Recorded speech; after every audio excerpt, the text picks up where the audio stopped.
Buenas noches. A continuación se exponen algunas características y estructuras de la percepción, trabajo realizado por Sirley Alexandra Méndez Barrera para el curso de Neurociencia Cognitiva con el docente Nicolás Guevara. La transducción. Esta comienza con una modificación en el potencial de reposo generada en un receptor sensorial por la energía de un estímulo determinado. En el caso de la célula receptora, sea especializada, la modificación del potencial necesitará afectar al potencial de membrana de la neurona sensorial con la que establece sinapsis para que la información se transmita hacia el sistema nervioso central.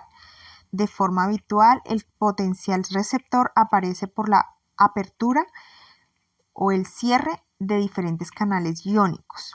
Cada receptor sensorial puede ser una célula no neuronal especializada o una neurona sensorial.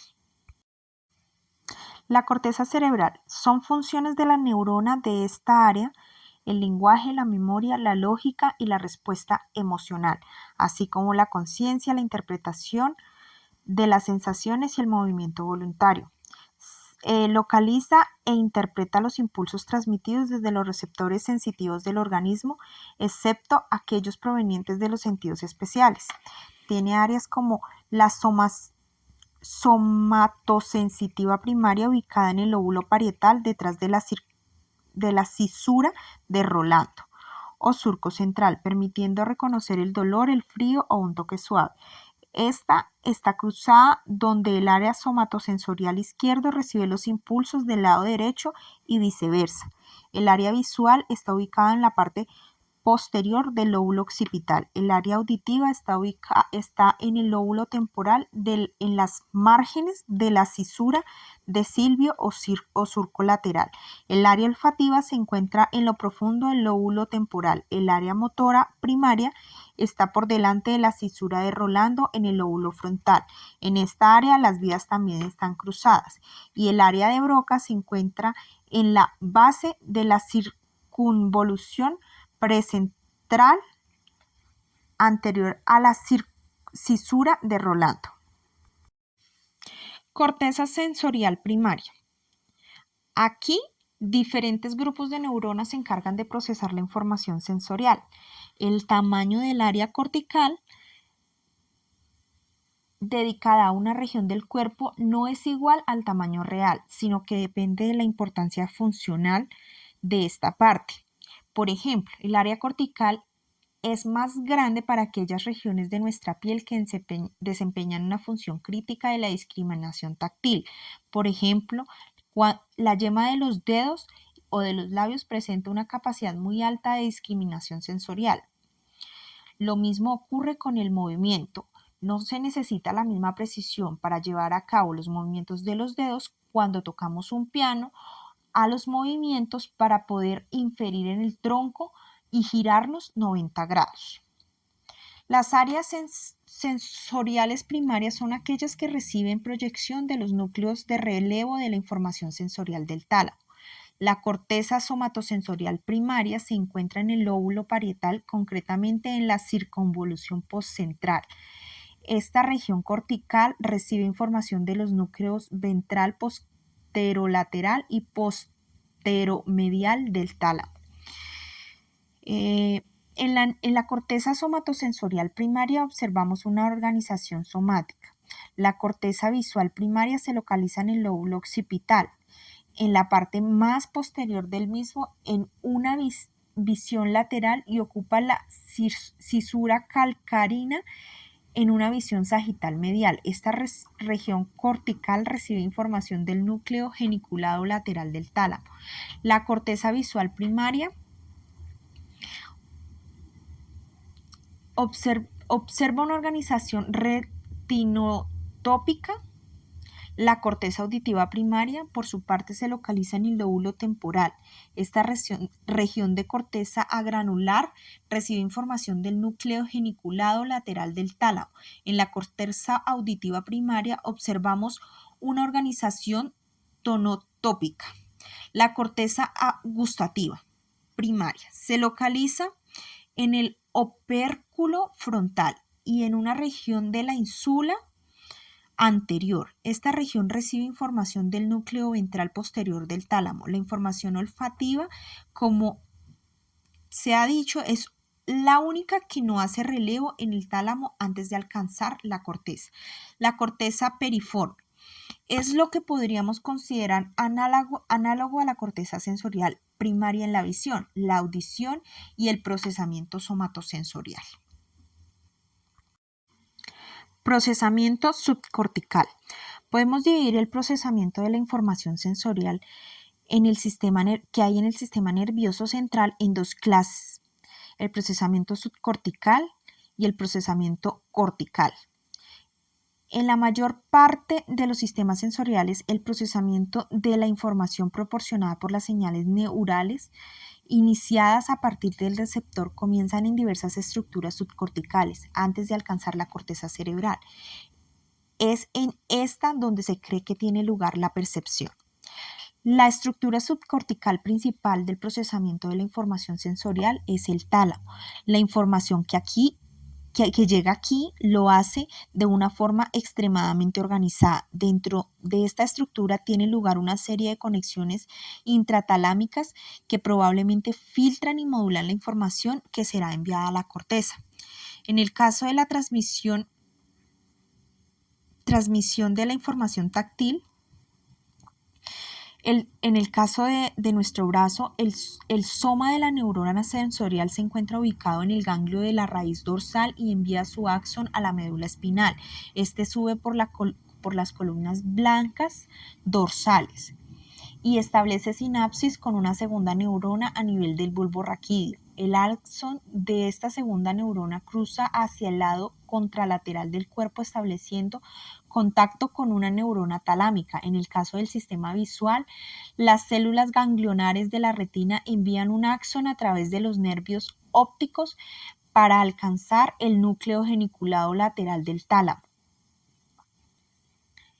En el caso del procesamiento de la información auditiva, la información proviene del nervio auditivo, llega a los núcleos cocleares del bulbo raquídeo y transcurre por varias vías paralelas, terminando en el núcleo geniculado medial del tálamo.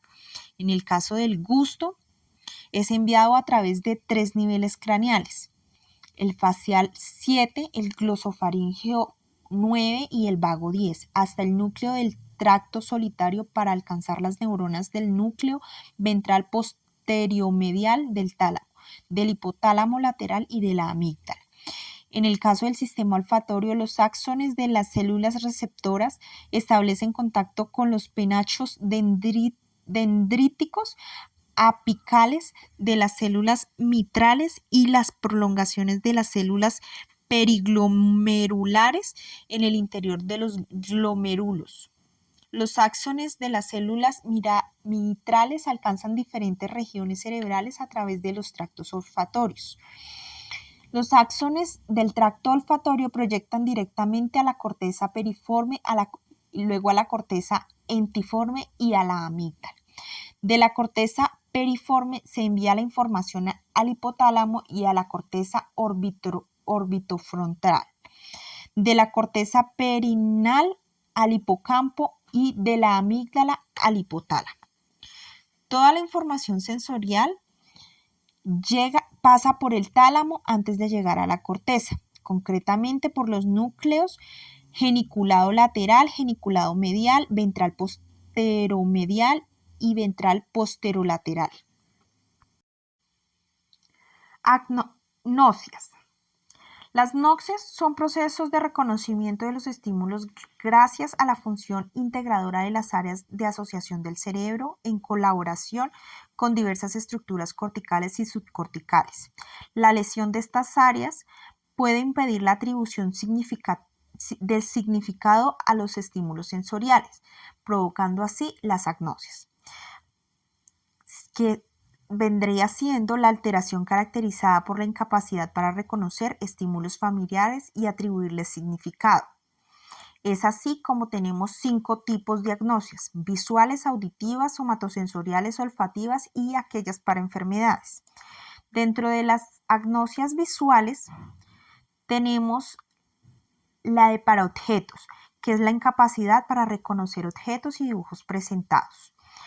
La simultagnosia, que es la incapacidad para interpretar el significado de un dibujo u objeto de una manera global. La prosopagnosia, que es la incapacidad para reconocer caras familiares o la propia cara frente al espejo. Dentro de estas tenemos variantes. Dificultad para reconocimiento de caras conocidas, incapacidad para reconocer propios rostros ante el espejo, y las asognosias consiste en la incapacidad para reconocer animales de compañía, dificultad para reconocer una determinada categoría de objetos. Seguimos con las agnosias cromáticas, que es la incapacidad para identificar los colores a pesar de estar preservados los receptores sensoriales y las áreas visuales primarias. Dentro de estas tenemos las agnosias para los colores, las agnosias para la denominación de colores, las agnosias cromáticas. Seguimos con la alexia agnósmica, que se denomina a la ceguera pura para las palabras o la alexia sin agrafia, pues a diferencia de las afasias en la que existe incapacidad para reconocimiento de las palabras, el paciente con alexia agnósica puede escribir espontáneamente o al dictado, siendo incapaz de leer una frase. Agnosias para el movimiento. Continuamos con las agnosias auditivas. Dentro de estas tenemos las amusias, que afecta la capacidad para el reconocimiento de las características de la música como el tono, el ritmo o la melodía. Las para sonido, incapacidad para identificar el significado de los sonidos no verbales. Las verbales, agnosias verbales, que es la incapacidad para comprender sonidos verbales. Seguimos con las agnosias somatosensoriales, dentro de las que tenemos asterognosias, que es la pérdida de capacidad para reconocer las cualidades físicas de un objeto mediante el tacto. Las agnosias táctil, que dentro de estas tenemos la barognosia, que es la incapacidad para estimar el peso de un objeto. Autotopagnosia, trastorno del esquema corporativo que impide reconocer las partes del cuerpo bajo órdenes. Agnosia digital, pérdida de la capacidad para reconocer, identificar, seleccionar y orientar los dedos de la mano. Agnosia espacial, incapacidad para reconocer lenguajes familiares. Seguimos con las agnosias olfativas, que dentro de estas tenemos la hiposmia, la anosmia selectiva, cuando tiene pérdida del olfato de determinada sustancia y olores. Hiperosmia, consiste en la presencia de una exacerbada capacidad para la discriminación de diferentes olores. La parosmia, que es la recepción errónea de los olores. La cacosmia, sensación de mal olor. La anosmia sensorial, la anosmia anósmica. Y continuamos con las anopsias para las enfermedades, dentro de las cuales tenemos la anosognosia, la somatosognosia, la anosodiaforia, la misoplegia, la somatoparafrenia y la analognosia. Muchas gracias. A continuación, dejo las referencias de las cuales fue tomada la información.